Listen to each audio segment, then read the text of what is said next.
சமீபத்தில் நடந்த மாநாடு இது ஏதோ ஒரு வன்னியர் மாநாடு கிடையாது. அது ஒரு சமூக நீதிக்கான ஒரு மாநாடு. இந்தியா நினைத்து பாருங்கள், இந்திய நாட்டினுடைய விடுதலைக்காக முதல் தியாகி யார் என்றால் நாகப்ப படையாட்சி. அதே போன்ற சமூக நீதி என்றால் மும்மூர்த்திகள். ஒருவர் ஒரு மூர்த்தி தந்தை பெரியார் அவர்கள், இரண்டாவது மூர்த்தி பேரறிஞர் ஆணைமுத்து ஐயா அவர்கள், மூன்றாவது மூர்த்தி நம்முடைய இனமான காவலர் சமூக நீதி போராளி மருத்துவர் ஐயா அவர்கள். வழக்கறிஞர்கள் சமூக நீதி பேரவையின் சார்பாக பேரறிஞர் ஆணைமுத்து ஐயா அவர்களுடைய 100ஆண்டு விழா கொண்டாட்டத்தை மிக சிறப்பாக கொண்டாடி கொண்டிருக்கின்றோம். இந்த விழாவிற்கு வரை தந்து எனக்கு முன்பு பேசிய முன்னாள் மத்திய ரயில்வே இணை அமைச்சர் மரியாதைக்குரிய திரு அரங்கவேலு அவர்களே,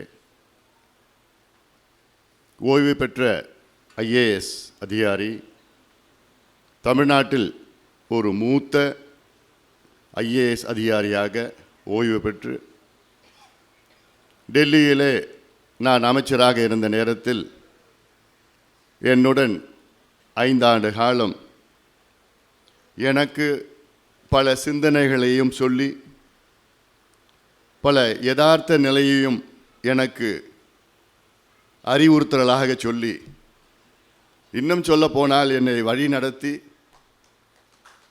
இவ்வளோ சாதனைகளை செய்ய வைத்தவர் மரியாதைக்குரிய திரு தனவேல் அவர்கள், முனைவர் தனவேல் அவர்கள்.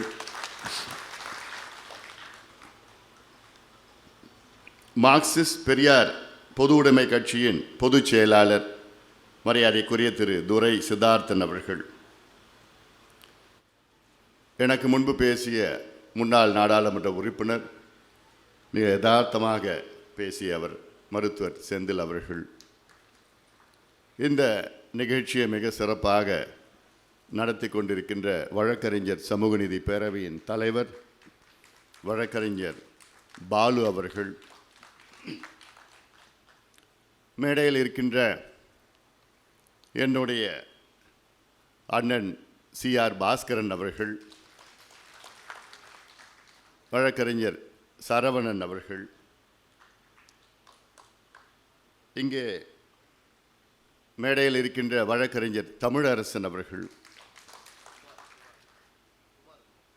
வழக்கறிஞர் குமார் அவர்கள்,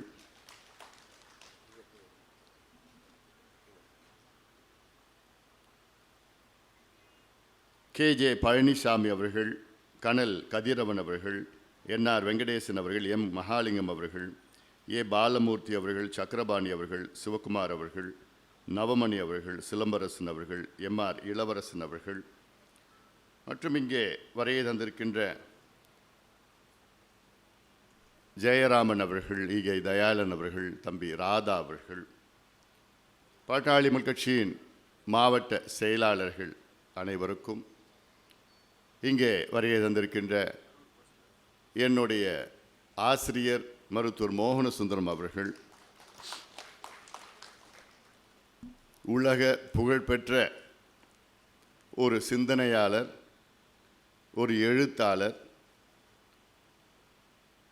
ஒரு இயக்குனர், நமக்கெல்லாம் பெருமை, தமிழ்நாட்டுக்கு மட்டும் இந்தியாவிற்கு பெருமை சேர்த்து கொண்டிருக்கின்ற இயக்குனர் தங்கர் பச்சான் அவர்கள், பொன்மலை அவர்கள், வேலாயுதம் தம்பி வேலாயுதம் பசுமை தாயகத்தின் செயலாளர் அருள் அவர்கள் உள்ளிட்ட இங்கே வரைய தந்திருக்கின்ற பெரியோர்கள், தாய்மார்கள், பேரறிஞர்கள், சமூக நீதி பேரவையின் உறுப்பினர்கள், நிர்வாகிகள், பாட்டாளி மக்கள் கட்சியின் அனைத்து நிலை நிர்வாகிகளுக்கும், ஊடக நண்பர்கள் உள்ளிட்ட உங்கள் அனைவருக்கும் இந்த அன்புமணி ராமதாசன் பணிவான வணக்கங்கள்.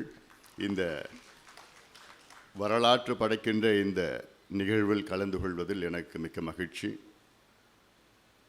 பேரறிஞர் ஐயா ஆணைமுத்து அவர்களுடைய 100ஆண்டு விழா, இது உண்மையிலே தமிழக அரசு இந்த விழாவை நடத்தி கொண்டிருக்க வேண்டும். சமூக நீதியை பேசிக்கொண்டிருக்கின்ற திமுக அவர்கள்தான் இந்த விழாவை நடத்தி கொண்டிருக்க வேண்டும், அல்லது திராவிட கழகம் இன்றைய நிலையிலே அதை நடத்தி கொண்டிருக்கின்ற ஆசிரியர் வீரமணி அவர்களாவது இந்த விழாவை நடத்தியிருக்க வேண்டும். இதற்கு ஏன் இவர்கள் இந்த விழாவை நடத்தவில்லை என்று எனக்கு முன்பு பேசியவர்கள் தெளிவாக சொன்னார்கள். உலக அளவிலே மிகப்பெரிய ஒரு மாநாட்டை கடந்த மாதம் நடத்தினோம். அந்த மாநாட்டில் நம்முடைய ஆணைமுத்து ஐயா அவருடைய ஆவணப்படத்தையும் அதில் போட்டோம். அந்த படத்திலே காரணம், இறுதியான ஒரு காரணம், இவ்வளோ சாதனைகள் தமிழ்நாட்டிற்கும் இந்தியாவுக்கும் செய்த ஒரு சமூக நீதி போராளி, அவர்களை பற்றி இன்னும் தமிழக அரசும் இந்திய அரசும் அவர்களுக்கு இன்னும் அங்கீகாரம் கொடுக்கவில்லை என்ற காரணம் இந்த சமுதாயத்தில் பிறந்தது தான். வேறு ஏதாவது ஒரு சமுதாயத்தில் பிறந்திருந்தால் இன்று நாடாளுமன்றத்திலே அவருடைய சிலையை வைத்திருப்பார்கள். ஆனால் ஏதோ இந்த சமுதாயத்தில் பிறந்த காரணத்தால் தான் அவருடைய வரலாறு மறைக்கப்பட்டிருக்கிறது. ஆனால் நாம் அதை தொடர்ந்து பேசுவோம், பேசிக்கொண்டே இருப்போம். எனக்கு முன்பு பேசிய மத்திய முன்னாள் இணையமைச்சர் அரங்க வேலு அவர்கள் சொன்னது போன்று நிச்சயமாக இதை நாம் பேரறிஞர் ஆணைமுத்து ஐயா அவர்களுக்கு சிலையை நிறுவுவோம், நாம் அமைப்போம். ஆணைமுத்து ஐயாவுடைய 100ஆண்டு விழாவை கொண்டாடுகின்ற நேரத்திலே இதை ஏன் நாம் கொண்டாட வேண்டும் என்றால், அடுத்த தலைமுறைகள், வருகின்ற தலைமுறைகளுக்கு இந்த சமூக நீதி போராட்டங்களுடைய செய்திகள் சென்றடைய வேண்டும். அதற்காகத்தான் தொடர்ந்து இது போன்ற நிகழ்வுகளை நாங்கள் செய்து வருகின்றோம். சமீபத்தில் நடந்த மாநாடு இது ஏதோ ஒரு வன்னியர் மாநாடு கிடையாது, அது ஒரு சமூக நீதிக்கான ஒரு மாநாடு. அந்த மாநாட்டிலே தீர்மானங்கள் சமூக நீதி அடிப்படையிலே போடப்பட்ட தீர்மானங்கள். தமிழ்நாட்டில் சாதிவாரி கணக்கெடுப்பு நடத்த வேண்டும், 69 விழுக்காடு இடஒதுக்கீட்டை பாதுகாக்க வேண்டும், தமிழ்நாட்டில் வன்னியர்களுக்கு 10.5 விழுக்காடு போன்ற வன்னியர்கள் போன்ற இருக்கின்ற மற்ற சமுதாயங்களுக்கும் அவரவர் அடிப்படையிலே, மக்கள் தொகை அடிப்படையிலே, சமூக நீதி பின்தங்கிய நிலையில் இடஒதுக்கீட்டையும் வழங்க வேண்டும். பட்டியலின மக்களுக்கு 2 விழுக்காடு கூடுதலாக இடஒதுக்கீடு வழங்க வேண்டும். கிரீமி லேயர் முறையை அகற்ற வேண்டும். 50 விழுக்காடு இடஒதுக்கீடு உச்சவரம்பை தகர்த்த வேண்டும். பெண்களுக்கு பாதுகாப்பு வழங்க வேண்டும். மதுவை ஒழிக்க வேண்டும், போதையை அழிக்க வேண்டும் என்றெல்லாம் போடப்பட்ட தீர்மானம்தான் வன்னியர் சங்க மாநாட்டு. இது ஏதோ ஒரு சமுதாயத்திற்காக, ஒரு ஜாதிக்காக நடத்துகின்ற மாநாடு கிடையாது. இவ்வளோ பெரிய கூட்டத்தை கூட்டி அதில் ஒரு செய்தி சொன்னால்தான் மற்றவர்களுக்கு இந்த செய்தி போக சேரும். ஏதோ ஒரு உள் அரங்கத்திலே ஒரு கூட்டத்தை கூட்டி ஒரு செய்தி சொன்னால், இந்த காலம் அப்படிப்பட்ட காலம், மோசமான காலம் இது. அதனால்தான் இந்தியாவை திரும்பி பார்க்கின்ற ஒரு மாநாட்டை நடத்தி, இதையெல்லாம் உங்களுக்கு சமூக நீதி எங்களுக்கு வேண்டும், எங்களும் என்றால் தமிழ்நாட்டில் மக்களுக்கு, அடித்தள மக்கள், ஒடுக்கப்பட்ட, அடக்கப்பட்ட, வஞ்சிக்கப்பட்ட, அடிமையாக்கப்பட்ட மக்களுக்கு சமூக நீதி வேண்டும் என்ற நோக்கத்திலே தான் இவ்வளோ பெரிய மாநாட்டை நடத்தினோம். இந்த மாநாட்டில் நம்முடைய வரலாற்றை பற்றி பேசினோம், நம்முடைய பாரம்பரியம், நம்முடைய புராணம், நம் முன்னோர்கள் இந்த மக்களுக்கும், இந்த மண்ணுக்கும், இந்த நாட்டிற்கும் எவ்வளோ தியாகம் செய்தார்கள், எவ்வளோ போராடினார்கள். இந்திய விடுதலைக்காக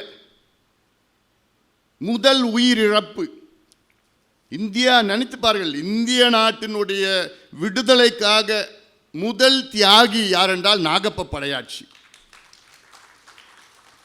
காந்தி அவர்கள் தென்னாப்பிரிக்காவில் இருந்த நேரத்திலே சத்தியாகிரக போராட்டம், அதன் பிறகு தான் இந்தியாவில் மீண்டும் அதை நடத்தினார்கள். ஆனால் அந்த சத்தியாகிரக போராட்டம், முதல் போராட்டம் தென்னாப்பிரிக்காவில் நடத்தினார்கள். அதிலே முதல் தியாகி நாகப்ப படையாட்சி, மயிலாடுதுறையை சார்ந்தவர்.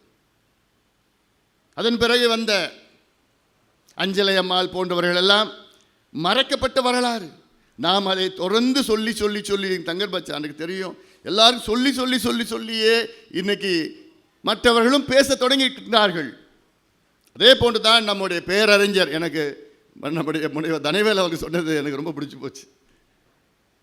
பேரறிஞர் ஆணைமுத்து ஐயா, இனி வரும் காலத்தில் பேரறிஞர் ஆணைமுத்து ஐயா, இது நான் சொல்லலை, இன்னைக்கு நம்முடைய தந்தை பெரியார் அவர்கள் சொன்னதை தான் நான் சொல்கின்றேன். அவ்வளவுதான். அவரை நாம் போற்றிக்கொண்டே இருப்போம். தமிழ்நாடு சமூக நீதி என்றால் அதற்கு என்னை பொறுத்தவரை மும்மூர்த்திகள். தமிழ்நாடு சமூக நீதி அடித்தளம் மும்மூர்த்திகள். ஆன்மீகத்தில் மும்மூர்த்திகள் இருக்கின்றார்கள்.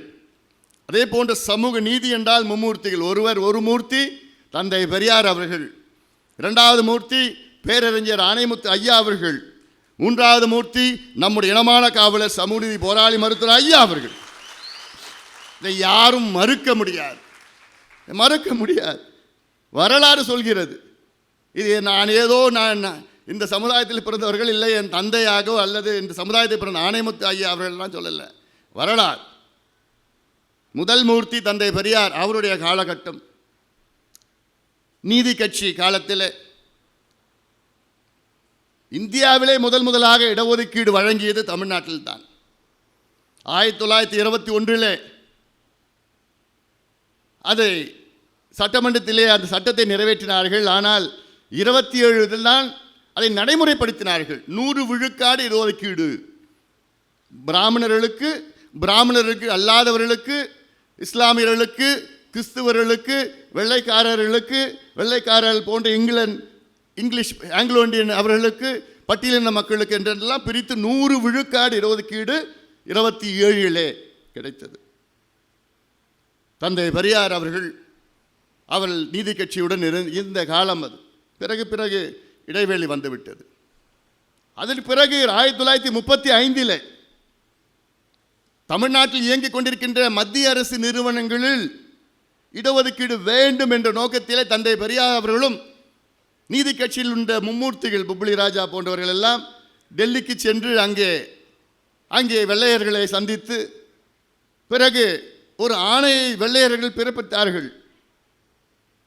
1935 இந்தியாவிலே முதல் முறையாக இடஒதுக்கீடு மத்திய நிறுவனத்திலே தமிழ்நாட்டில் தான் வழங்கப்பட்டது தந்தை பெரியார் அவர்கள். அதன் பிறகுதான் இதையெல்லாம் செண்பகம்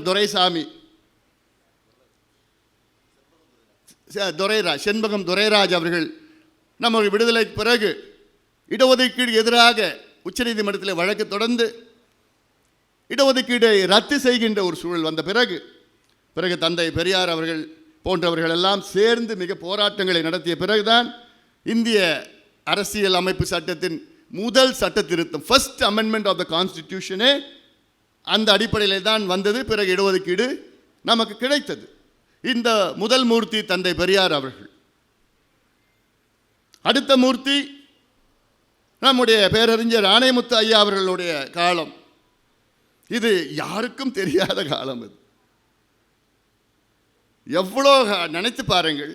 அவருடைய குடும்பம் மிக ஏழ்மையான சூழல். ஆனாலும் ஆணைமுத்து ஐயாவுடைய மனைவி நல்ல குடும்பத்திலே, வசதியான குடும்பத்திலே பிறந்தவர். கோவிந்தசாமி அமைச்சர், இப்போ ஏஜி சம்பத் அவர்களுடைய தந்தை கோவிந்தசாமி அவருடைய சகோதரருடைய மகள் தான் ஆணைமுத்து ஐயாவுடைய மனைவி. ஆனாலும் வறுமையிலே 7 பிள்ளைகள், அது ஒரு பிள்ளை இழந்து 6 பிள்ளைகளை முழுமையிலையும் காப்பாற்றியது ஆணைமுத்து ஐயா அவருடைய மனைவி தான். அவருக்கு ஏன்னா அவங்க மனசுலலாம் எனக்கு அந்த வழி தெரியுது. ஆணை பன்னீர்செல்வம் அவருடைய மனசுலலாம் ஒவ்வொரு முறை பேசுகிறப்போ எனக்கு அந்த வழி, எங்கள் அப்பா எல்லாத்துக்கும் செஞ்சார், எங்களுக்கு செய்யலையே, சரியான முறையில் படிக்க வைக்கலையே, சரியான முறையில் வேலைக்கு கூட நாங்கள் போக முடியலையே, வழி. ஏன்னா மற்றவங்களுக்காக அந்த குடும்பத்தை அப்படியே விட்டுட்டார். தைரியமாக இருங்கள் அண்ணன் பன்னீர்செல்வம் அவர்கள், நாங்கள் இருக்கின்றோம், உங்கள் குடும்பமாக நாங்கள் இருக்கின்றோம். இனி வரும் காலத்திலே உங்களுடைய தம்பியாக நான் இருக்கின்றேன். நிச்சயமாக உங்கள் குடும்பம் எங்கள் குடும்பமாக நான் பார்த்துக் கொள்கின்றேன்.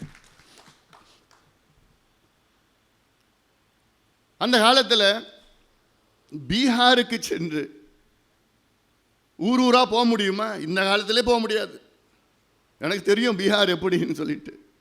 ஆனால் அந்த காலத்தில் பீகாரிலே 30 மாவட்டம் 31 மாவட்டத்துக்கு அங்கங்கே சென்று பேசியது. அதற்கானால் ராம் அவதேஷ் சிங் அவருக்கு நான் நன்றி சொல்ல வேண்டுமானால் அவரும் நம்முடைய மருத்துவர் ஐயா அவர்களும் ரொம்ப இணைபிரியா நண்பர்கள். மணிக்கணக்கில் அங்கே தோட்டத்துக்கு வருவார், தைலாவரத்துக்கு வருவார், இங்கே வருவார், சென்னைக்கு என்ன பார்ப்பார். நான் அமைச்சராக இருந்த நேரத்தில் எத்தனையோ மணிக்கணக்கு நேரம் ஆணைமுத்து ஐயாவும் இவரும் 2 பேரும் வருவாங்க, வந்து பேசிக்கிட்டே இருப்பாங்க, அலுவலகத்தில் பேசிக்கிட்டே இருப்பாங்க. நம்முடைய முனைவர் தனவேல் அவர்கள் சொன்னது போன்ற இது செய்யணும் அது செய்யணும் இப்படிலாம் எனக்கு அவ்வளோ செய்திகளை என் மனதிலே ஏற்றி ஏற்றி ஏற்றி இன்று எனக்கு மனதிலும் எனக்கு சமூக நீதி வெறி என் மனதிலே இருக்கிறது. சமூக நீதி பெற வேண்டும் அந்த வெறி உருவாக்கியது இது போன்றவர்கள் தான். அடித்தளம் என்னுடைய மருத்துவர் ஐயா அவர்கள் தான். அவரை பார்த்து நான் வளர்ந்தவன், அவரை பார்த்து தான் இவ்வளோ நான் கற்றுக்கொண்டிருக்கின்றேன். ஐயா தான். அந்த அடிப்படையில் இந்த ஆவணப்படத்திலே தெளிவாக சொன்னார்கள். இதற்காகத்தான் போராடுகிறார்களா பீகார் மக்கள் என்று டெல்லிக்கு சென்று உடனடியாக மண்டல் கமிஷனை நிறுவி பிறகு அதற்கு ரெக்கமெண்டேஷன் கொடுத்து, ஆனால் அதற்குள்ளே 80 ஆட்சி கவிழ்ந்து விட்ட பிறகு இந்திரா காந்தி அம்மையார் ஆட்சியில் அதை நடைமுறைப்படுத்தவில்லை. ஆனால் மிக தெளிவாக அன்றைய உள்துறை அமைச்சர் ஜெயல்சிங் அவர்களை சந்தித்து இதை நாடாளுமன்றத்தில் எப்படி கொண்டு வந்தாரெல்லாம் சொன்னார்கள். ஆனால் அதை மட்டும் ஐயா ஆணைமுத்து அவர்கள் செய்யவில்லை என்றால் இந்நேரம் மண்டல் கமிஷன் ஒன்று எதுவுமே வந்திருக்காது. அதை பற்றி குப்பையில் தூக்கி போட்டு விட்டுருப்பானு. எப்படி சட்டநாதன் ஆணையத்தை குப்பையில் தூக்கி போட்டாங்களோ, எப்படி அம்பாசங்கர் ஆணையத்தை குப்பையில் தூக்கி போட்டாங்களோ, அதே போன்று மண்டல் கமிஷன் ஆணையத்தையும் ரெக்கமெண்டேஷன் குப்பையில் தூக்கி போட்டுட்ருப்பாங்க. நல்ல வேலை இவர் போய் அங்கே ஜெயல்சிங் அவர்களை சந்தித்து அவரை இந்திரா காந்திக்கு தெரியாமல் ஒரு நாடாளுமன்றத்தில் ஒரு சட்டத்தை உள்ளே போய் வச்சாலே போதும், அவ்வளோதான். ஆனால் அதை விட நிறுத்திக் கொள்ளவில்லை. இந்திரா அம்மையார் அதை பற்றியும் கவலைப்படலை, நாடாளுமன்றத்தில் வந்துடுச்சு, அவ்வளோதான். அதன் பிறகு விபி சிங் அவர்கள் நல்ல வேலை 1.5 ஆண்டு காலம் வந்தார். ஐயா அவர்கள் விபி சிங்கை பல முறை சந்தித்தார். இதற்காக மருத்துவர் ஐயா அவர்கள் சந்தித்தார். ஆணைமுத்து ஐயாவும் பல முறை சந்தித்து வலியுறுத்திய பிறகுதான் விபி சிங் அவர்கள் இந்திய அளவிலே ஓபிசிக்கு வேலை வாய்ப்பில் எனக்கு அப்போ 2த்துலேயும் கொடுத்துருந்தா நல்லா வந்திருக்கும். அது வேலை வாய்ப்பில் மட்டும் கொடுத்துட்டார். கல்வியிலையும் அன்றைக்கே வந்திருக்கணும். வேலை வாய்ப்பில் நான் எவ்வளோ எதிர்ப்புகள், ஐயோ அதெல்லாம் கொடுத்துருந்தார். அது ஒரு தொடக்கம் கொண்டார். கொடுத்த பிறகு இன்றைக்கு 27 விழுக்காடு. ஏன் 27 விழுக்காடு? 1962 63 Balaji versus state of Karnataka, அதில் உச்சநீதிமன்ற தீர்ப்பு என்னன்னா, இடஒதுக்கீடு இந்தியாவில் 50 விழுக்காடுக்கு மேலே தாண்டக்கூடாதுன்னு ஒரு தீர்ப்பு. ஆனால் 62லிருந்து ஒரு சில ஆண்டுகளுக்கு முன்பு வரை இந்திய அளவில் தமிழ்நாட்டை தவிர இந்தியாவில் அல்லாமல் மற்ற மாநிலங்கள் 50 விழுக்காடு தாண்டவில்லை. இப்போ பார்த்தீங்கன்னா சமீபத்தில் இடபிள்யூஎஸ்ன்னு ஒன்று வந்தது, எக்கனாமிக்கலி வீக்கர் செக்ஷன் 10 விழுக்காடு. அவங்க மொத்தமாக இருக்கிறதே 7 விழுக்காடு தான். அதில் பொருளாதார முறையில் பின்தங்கிய நிலையில் இருப்பவர்கள் 0.5 விழுக்காடு தான். இந்த 0.5 விழுக்காட்டிற்கு 10 விழுக்காடு இடஒதுக்கீடு. அவங்களுக்கு மட்டும் 60% போகலாம், 50% தாண்டலாம். நம்மளுக்கு வந்தால் தாண்டக்கூடாது. இதெல்லாம் நிறையா இருக்குது. ஏன்னா இதை பற்றி நான் பேசணுன்னா கிட்ட எனக்கு 2 மணி நேரம் ஆகும். ஆனால் நேரம் இல்லை அதுக்கு.